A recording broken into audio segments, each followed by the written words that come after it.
Opinions are projections. Most people don't see you clearly. They see you through the lens of their own fears, insecurities, limitations, life experience. And when you accept their opinions as true, you're living out their story instead of writing out your own. I'd never build my life on someone else's fears. Right now in a world where we live where everyone is telling you how to do things, how to live your life, do this, don't do this, do that, don't do that. Even if you can't see the whole path, if your gut says that it's enough, I'd never ignore the inner knowing to just keep the peace. I would never let other people's opinions be louder than my own. Hey there, and welcome to What If It All Goes Right, the podcast where we flip the script on obstacles and turn them into opportunities. I'm Angela Gargano, 6-time American Ninja Warrior, Miss Fitness America, keynote speaker, and someone who knows firsthand what it's like to face setbacks and wonder, is this for me? I've torn my ACL on national television, worked the 12-hour overnight shifts as a biochemist, and battled my own doubts about how to chase my goals while juggling life's chaos. But through it all, I've learned one powerful truth. It's not about avoiding challenges, it's about how you view them. The difference between success and staying stuck, it's all in your mindset and what you do next. This podcast is here to remind you that every single person you admire has faced obstacles. The real magic happens when you decide to see those hardships as stepping stones to something greater. Each week, we'll dive into powerful stories and practical tools and mindset shifts to help you take control of your life and ask the big question, what if it all goes right? You'll leave each episode empowered, inspired, and equipped with the actionable steps to create the life you've been dreaming of. Because the truth is, you're stronger than you think, and your obstacles are just opportunities in disguise. Let's rewrite your story together. Get ready to feel inspired, take action, and see what happens when you start asking, what if it all goes right? Welcome back to What If It All Goes Right? Today, I'm going to be sharing with you something that's a little bit different. Not the things I would do to create the life that I want, but the things that I would never do. Because sometimes it's the boundaries we set, the patterns we break, and the habits we refuse to tolerate that actually open up the door to the life that we are dreaming about. So I want you to take these 7 things and really reflect on them. Where are you doing one of these in your own life? Where are you settling, playing small, or letting old patterns run the show? And before we dive in, if you're enjoying this podcast, I'd love for you to hit the subscribe button so you never miss an episode. And if you could take a quick moment to leave a rating and review, it helps this show grow so much. And it helps me bring more conversations and episodes like this to you every single week. All right, let's get into it. The 7 things I would never do if I wanted to create the life I really wanted. Number 1 is I would never romanticize being busy. This is a tough one, and I'm already taking a deep breath as I read this because I know that I have been in this moment frequent times, and maybe you felt the same. Because busyness does not actually equal success. Being busy often looks like progress, but it actually can be avoidance. We fill our schedules so full that there's literally no room to actually reflect or have any creative thought. If I wanted the life that I dreamed about, I'd refuse to confuse activity for impact. Now, this is so powerful. I actually had a friend today, before I even recorded this episode, I was telling him all about the things that I was going to do for this week to move the needle in all the dreams that I have for my speaking career, for my podcast, for my new coaching program that I'm launching. And I love the friends that are just truly ready to be transparent and fully honest with you. And he said, Angela, if you actually want to move the needle in your business and what you're doing right now, none of these are the things that are going to move it the fastest. And that's when I reflected exactly on this piece right here, which is where I was keeping myself super busy and almost avoiding the tasks that were truly going to move the needle for my goal. And I think almost because maybe sometimes we get scared of failure, we get scared of what success could look like, but it's having that awareness. And I was so grateful for that friend who was so transparent with me in saying that. And I messaged him back and I'm like, thank you so much. You were so right. And so now every single thing that I'm doing, especially this upcoming week, I'm asking myself, is this truly going to move the needle, or is this just another little thing that I'm keeping myself busy with to avoid what I really actually need to do? So the next piece of this is busyness a lot of times can become an identity. Some people wear the whole I'm busy thing like it's a badge of honor. I know I have done it before. But it's often covering up some kind of insecurity. When you strip away all the noise, you're forced to ask, am I actually moving towards what I want or just distracting myself from it? If I really wanted to create the life that I want, I would never let busy become who I am. If anything, you see the most successful people, maybe they're busy, but they're definitely busy working on the most important tasks that they need to work on. And when you do it right, you see that they do have space for the things that truly matter for them in life, right? They still show up for their family. They still show up for their friends. They still show up for all the things. And it's very easy to let busyness become our identity and who we are to avoid all those other things. Now, it's important to also reflect is that stillness is actually where clarity lives. And I know that's like a little bit contradicting of some of the things I've said before, which is like action creates clarity.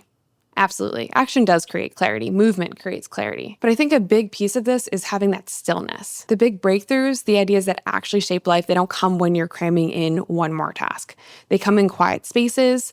You ever notice they maybe come on walks, on pauses? I know for me, they come when I'm like driving in the car or in the shower or during my workout. And I'd protect those spaces because they're where alignment is born. And I also did something that I thought was really powerful this week, and maybe you can do this as well. I noticed that it's really easy to get busy with everyone else's thoughts and everyone else's opinions on what they think that success looks like and all the things that they are doing. But when you have that moment of stillness, like when you remove social media, when you remove all the different things, the messages, all this stuff, and you just allow yourself to just be with yourself in stillness, the answers lie there. This past weekend, I deleted all the social media apps from my phone. They still exist. And I said to myself, I'm only going to go on them when I'm on the computer, which is when I'm actually working, right? And I intentionally set apart time to sit in stillness with no podcasts, no meditation in my ear, just literally me in stillness. And let me tell you something, the clarity and the answers are already starting to emerge. So I can say for a fact that stillness absolutely creates clarity. And then the movement would be something like going for the walk or moving your body in some way. But if you're trying to force clarity, if you're sitting there and you're like, I need to be clear right now, you're not going to get clear. It's actually going to push it away. So stillness is absolutely going to be where the clarity lives, not in the busyness. Busyness destroys presence. So when you're always rushing to the next thing, you miss the life you're already living. You can't create a future you love if you're disconnected from your present. And I'd refuse to let that constant chase steal the moments that matter. You'll hear it again and again. We can't go back to the past. We can't go to the future. All we have right now is the present moment. And it's so easy to get lost with all the busyness. And a lot of times with business, this is a great quote that I heard from my mentor the other day. She said, in business and life and in leadership roles, right, the days feel so long and the years feel so short. The years just fly by. That's why it's so important to stay in the present moment, because it's just going to fly right by us if we don't take a moment and pause. Busyness is also unsustainable. Even if being busy works in the short term, eventually you're going to get burnt out. It's going to hit at some point. The life I want isn't built on exhaustion. It's built from energy. It's built from joy. And so I never glorify being busy. I build rhythms that keep me fueled for the long term. Busyness eventually, the burnout eventually will hit. I'm the kind of person, I don't know if it's like my ADHD where I get obsessed with something, and I go all in. I won't eat, I won't sleep, I won't do anything. I just keep myself super busy with it. And then all of a sudden, like there's a couple of days where my brain is just like, I'm done. Like I'm brain dead.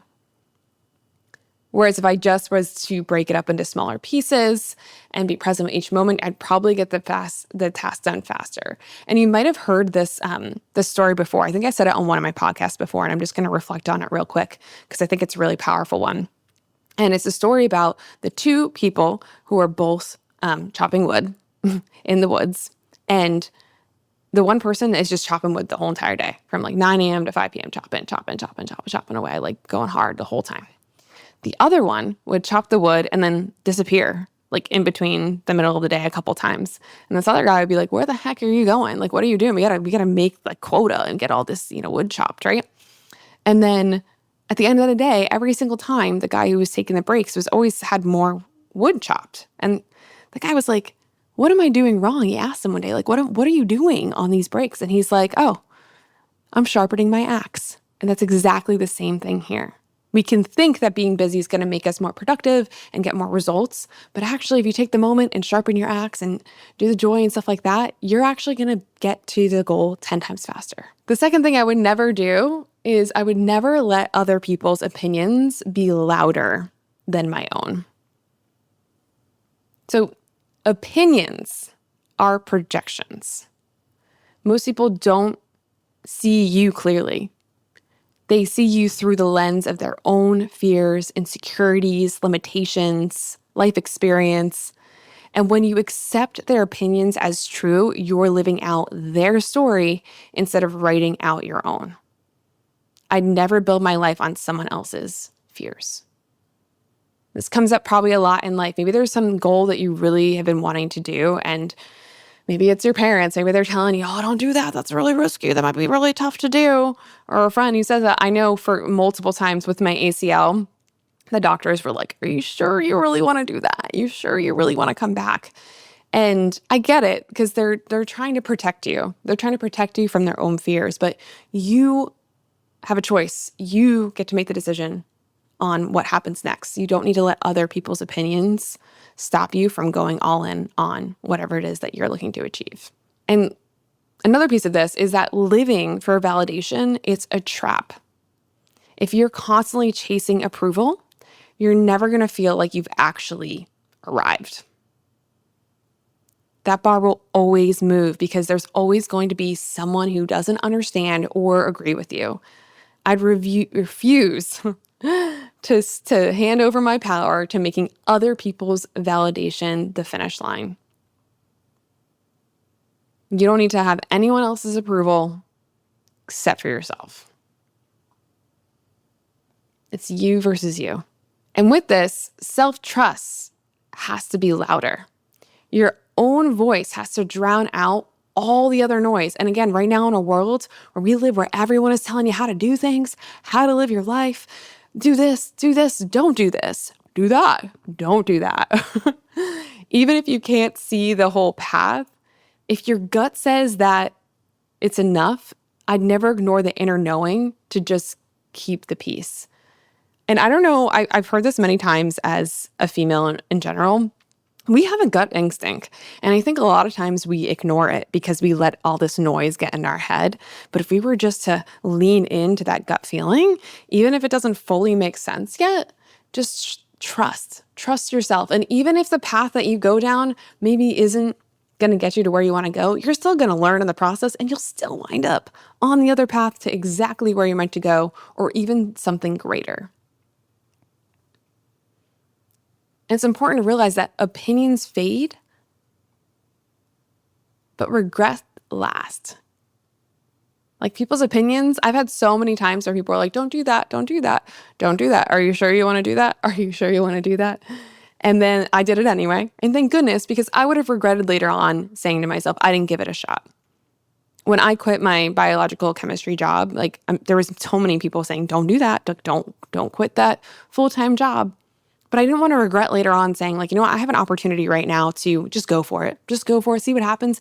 And I can always come back to it. And if I didn't do that, I would have totally regretted it. The people who build a life based on your own values and intuition, you feel free. You feel free, no matter what anyone else thinks. That freedom is worth the amount of the raised eyebrows, of the whispers. I'd never let the weight of other people's opinions bring me down or chain me down. Number 3, I would never keep playing small to make others feel comfortable. Because playing small, it steals your power. When you hold yourself back so no one else feels insecure, you're teaching yourself that their comfort matters more than your purpose.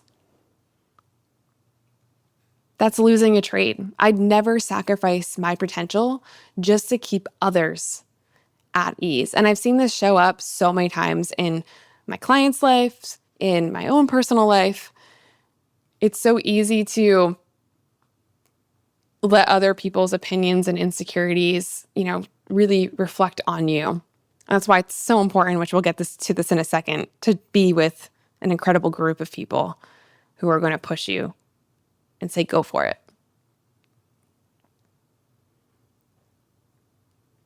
And just a reminder, dimming your light helps nobody. People think shrinking is selfless, but it's really selfish because you're denying others the example of what is possible. When you shine fully, you give others permission to shine too.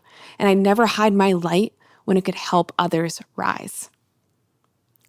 Now, I found myself doing something similar with this the other day where I realized that when I'm in rooms and I am networking for speaking events, the last thing I say is, I'm an American Ninja Warrior.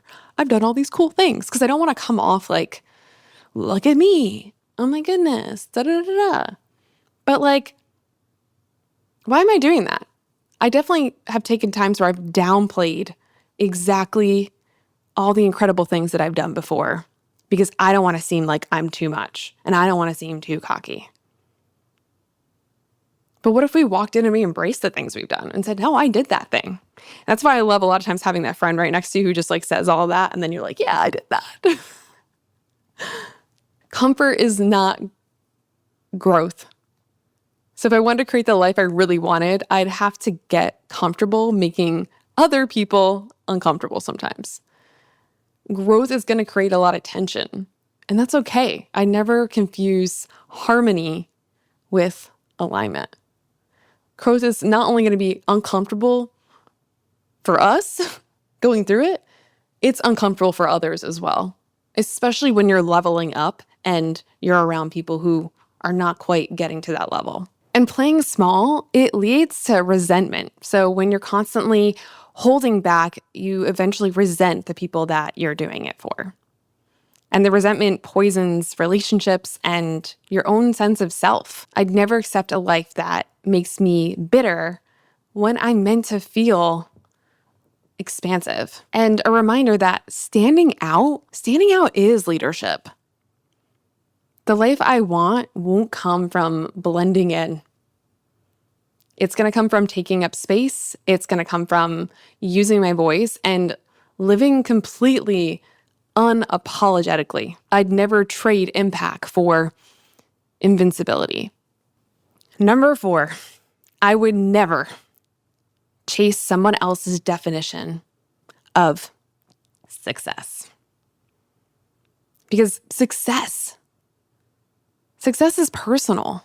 The world will tell you it looks like money, it looks like titles, it looks like status. But none of those mean anything if you feel empty living them. The life I want has to be defined by me. Otherwise, it's not really my life. And it's really tough, especially living in a place like Austin, Texas, which I'm obsessed with, by the way. I love living in a bubble with incredible people who are doing amazing things, but it's easy to be surrounded by people and thinking like, oh, to this person, success is getting married, getting pregnant, having a family, and that's their success, right? Whereas for somebody else, success is making $1 million this year and traveling the world. Just really figuring out what actually success is to you, which is why that stillness and that time away from social media, people, all the things, and just really with yourself is so important. Now, comparison is poison. You've probably heard that saying, comparison is the theft of joy. When you measure your journey against someone else's, you're always going to feel behind. Comparison steals the joy of the path that you're on, and it tricks you into thinking that you might be failing right now. I'd never let someone else's highlight reel dictate how I feel about my own progress. Don't mind my dog. Pepper's like my life is, her life is perfect, honestly, if I compare my life to Pepper's.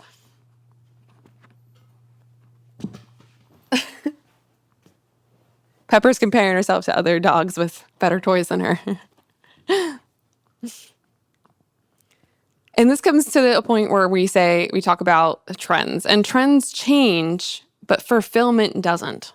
So what's considered successful shifts constantly. One decade, it's the corner office. The next, it's becoming a digital nomad. And if I tie my life to chasing trends, I'm always going to feel behind. Fulfillment comes from values, not from fads. And you can totally succeed at the wrong thing. It's possible to climb the ladder all the way to the top and realize it's leaning against the wrong wall. And that's a nightmare that I refuse to live. I'd never chase a version of success that doesn't feel aligned to my soul. Now, believe it or not, as we're talking about this, it's making me think about this past 2 years where I've completely uprooted and changed my entire life and my business. And I definitely got really caught up in thinking that I wanted my life to be one way. And I do think a piece of it was because of who I was surrounded with, and everyone was doing that one thing. And I'm happy that I still went down that path, because even though I went down that path, I'm realizing what is much more in alignment for me. I realized that I didn't want to have a platform with thousands and thousands of people, which is a huge responsibility. I'd rather have a smaller group of people where I'm really able to make a massive impact. And there's just so much I realized within that piece. But again, sometimes you can get successful because you're following what everyone else is doing, but it's not the right thing for you. Real success feels like freedom. For me, freedom means choices, how I spend my time, who I surround myself with, what I create. That's what I'd measure success by, not someone else's checklist. If it doesn't feel like freedom, I'd never call it success. There's so many people that I look up to that I can tell they have the true freedom that they want. You can tell they're living the day-to-day that they truly want and desire. And you can just sense it. You know, when you feel someone's energy and you're like, wow, you were living in true alignment with yourself. But what I've also seen from those people as well is they had to go through learning what they didn't like and what they didn't like to go through first. But if I could do it right, I would follow what's in alignment. But a lot of times, again, it's really tough. Number 5, I would never ignore my inner voice. Because like we talked about before, your gut always knows. You ever date a guy and you're in your gut, you're like, this is probably not right. But I'm like, but maybe it is. I don't know. We've all had that moment where our intuition is literally whispering or even sometimes yelling at us and we completely ignore it, only to fully regret it later. The quiet nudge is usually spot on, and I never silence for the sake of being logical or practical. There was this one woman who I'm totally look up to, and I remember her saying, she's 60, 70 years old, and I think someone asked some words of a wisdom from her, because those who have lived years from us, they have so much more wisdom than I do. That's double the years that I am, right? And she said one of the things that she would do is when the universe told her something, that she would actually listen. I thought that was really powerful. And I feel like that comes back to your gut. Now, logic can be limiting. So sometimes the mind will list 20 reasons why something won't work, but the inner voice doesn't operate in limitations. It speaks in possibility. If I wanted my dream life, I'd listen to that possibility. I'd listen to that possibility. Because why not? Possibility, that's where all the innovation, that's where all these next pieces of, technology, of creativeness, that's where it all comes from. It comes from this place of possibility, something that seems, and your body's telling you, is completely impossible. Just like all the women who came to me to get their first pull-up. They thought it was completely impossible, but then they had a little piece in them that they're like, well, maybe it is possible. And they were completely able to surprise themselves. So you can't always listen to that logic. And intuition, it's like a muscle, right? The more you trust it, the stronger it becomes. So you're not going to be able to automatically be like, oh, my intuition's telling me this, and I'm just going to follow it, right? It's going to take time to just have that awareness around it and saying to yourself, oh, my body's feeling a certain way. I should probably listen. I remember I thought that for a while, this guy I was seeing, I thought that I was always like pretty nervous around him, like all the time. And I thought it was just because I was nervous and oh my goodness. And then I realized later on, I'm pretty sure that's my intuition telling me this probably isn't the right thing to be in. But the opposite is so true. If you ignore it too long, if you ignore that intuition, it will quiet down. So I'd practice just using it daily because I'd never want to lose that compass. Our intuition, our gut feeling, it's a compass. And other people can't hear it. So no one else can hear the whisper that is meant for you. It's going to look different for every single person. So if I let others talk me out of what I feel deeply, I'm totally abandoning myself. So I never outsource. And let's just be real. The life that I want, it requires risk. And intuition also will lead you into something that's unknown. It's not always comfortable, and it's always true. I never ignore it, even if it asks me to leap before I can see the net.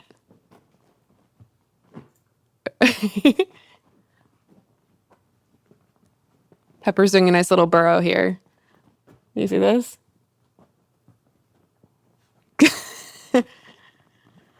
We're just keeping it real over here on what if it all goes right with Miss Pepper Girl. She's got the real wisdom. All right, we're on to number 6. Number 6 is I would never stay where I'm only tolerated. I would never stay where I'm only tolerated. Environment truly does shape everything. You can be the most motivated person in the world, but if you're in a room that's constantly dragging you down, it's like running with weights on. I'd never build my life in a place where my energy is constantly drained. And I've been in those rooms before. You've been in those places before?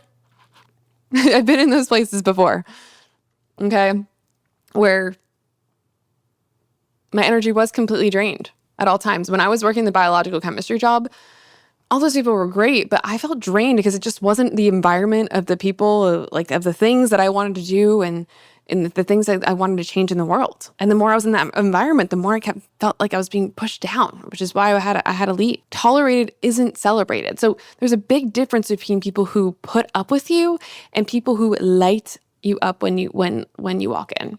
And if the life I want is expansive, I can't waste it on environments where I'm only half seen. The people I hang out with now, the amazing group of women that I'm with now, like when I walk in that room, I feel so seen. And they're the people who like, they're standing right next to you and they're like, Angela's a 6-time American Ninja Warrior. They're bragging about me. They're telling people all their stuff. And I'm doing the same thing for them as well.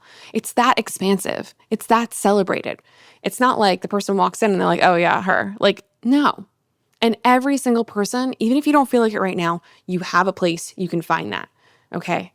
If you can't find it in the area that you're in right now, you can absolutely find it on a support online, believe it or not. A lot of people don't think that, but it's true. Settling is only going to keep you stuck. So when you settle for relationships, jobs, or communities where you're just tolerated, you're slowly teaching yourself that you are not worthy of more. And that's a dangerous lie. I'd never stay where my present wasn't truly valued. It might be tough. It might be people that you've been around for a long time. You don't need to stay where you're not valued. Being celebrated fuels courage. When you're surrounded by people who celebrate you, you take bigger risks. You show up bigger. You shine brighter. That's the kind of energy I never compromise on. And walking away from it, that's power. I use this trick that my friend told me when I was in a relationship and I wasn't really sure if it was expanding. If you're ever around me, you can feel my energy radiating, right? And I always am walking into something super excited. And my friend said to me, rate how you felt before you went in that room and you're with that person versus after. And if the number is lower, then there's a problem. So I'd always walk in typically with like an 8 or maybe like a 9, and I'd be leaving the room feeling like a 4. That's how I knew my energy wasn't who I need to be with, right? Because the person who I'm going to be around is going to up-level my energy. And I know walking away can feel scary. It felt scary for me too. And it's scary to leave what's familiar, but staying small is even scarier because we only have one life to live. I'd rather walk away and create space for something aligned than cling to places where I'm just tolerated. The life I want deserves more than scraps. And yours does too. Yours does too. And you may not think that there's something greater out there, but there always is. And I always bring this up to my Pepper Girl. There's this dog I was supposed to get that wasn't Pepper Girl, but I kept getting rejected for the application. I don't know why. And Pepper Girl is 10 times better than I'd ever imagined. But it took me letting go and walking away from that other thing, well, technically not getting it, to see that. And I always think about that with Pepper Girl. I'm like, oh, you know what? I'm sad that didn't work out with that relationship or that person, but there's going to be something better, just like Miss Pepper Girl. And we made it to number 7. I would never live on autopilot. Autopilot is invisible. The scary thing about autopilot is you don't notice it until years go by. You wake up realizing you've been living the same day on repeat, mistaking routine for a life. And I never let that happen unchecked. It reminds me of living your own Groundhog Day. And if you haven't seen Groundhog Day, because I don't know what age is listening to this right now, you need to go watch it. You're waking up in the same day. It's just happening over and over and over and over again. And autopilot keeps your dreams dormant. When every day looks the same, your brain stops imagining what else could be possible. And you forget to dream. And if I wanted to create the life I really wanted, I would never stop imagining. Comfort can truly become a cage. And autopilot definitely feels safe, but it's a trap. The comfort zone eventually becomes suffocating. And I'd never let the ease of familiarity steal the possibility of freedom. Life is meant to be intentional. Every choice is a chance to shape the future. And when you live with intention, you realize you are the author, not just the character. And I'd never hand my pen over to autopilot.